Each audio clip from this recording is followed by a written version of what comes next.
when the system first loads up, it will read the config file from the SD card, and it will configure the system accordingly to what modules you have installed.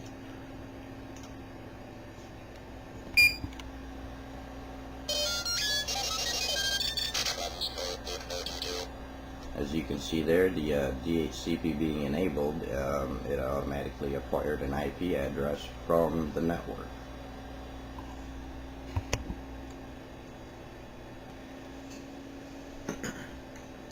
Here we have the ENCJ60 embedded Ethernet controller by Microchip, which gives the system some network connectivity and Ethernet connectivity, so we can actually access the HTML files of the web server and be able to view some of the statuses of the system and make some changes to the settings, like some date and time.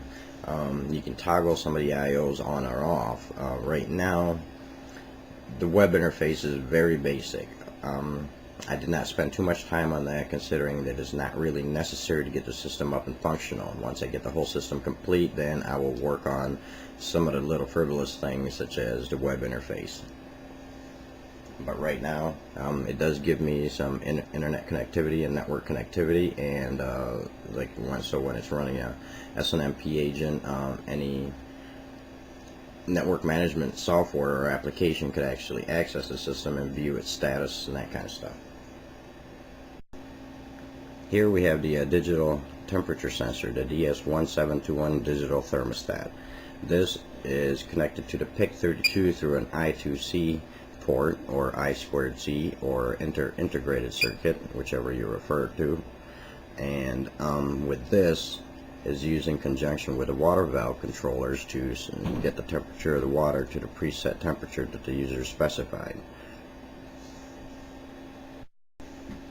Here we have the humidity sensor. This is connected to the PIC32 through one of its ADC ports, and this is basically used to detect humidity in the bathroom. This actually has some automatic functions. You can preset it to where once the humidity gets up to a certain level, it automatically activates the exhaust fan to reduce the humidity levels, and it will automatically turn the fan off once the humidity levels drop down to the specified settings.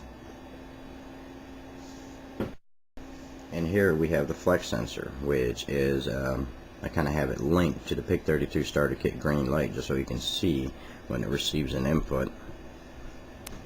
But if you're actually sitting on the toilet for a while and not moving, the pressure sensor input will keep the vanity light on, so if you fall asleep while sitting on the toilet, then at least the light will remain on. So the pressure sensor on the toilet seat, the door sensor, the motion, and if the shower is on, will keep that light from going off. So if any of those is happening, the light will remain on as long as there is motion, someone's taking a shower, the door's closed, or if somebody's sitting on the toilet. And also another function for the exhaust fan is also linked to the flex sensor. Let's say somebody sat on the toilet for a little bit, and the system is going to assume that you're doing a number 2, and as a courtesy to others, you will see the exhaust fan will actually activate after you've been sitting there for a while.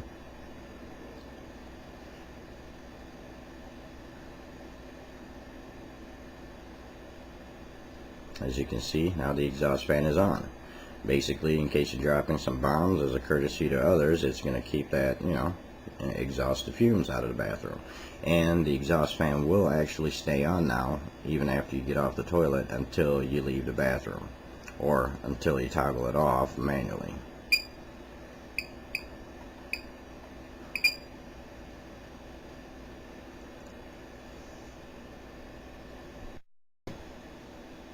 Now to demonstrate the IR Ranger, we will plug this night light in just to simulate the AC component.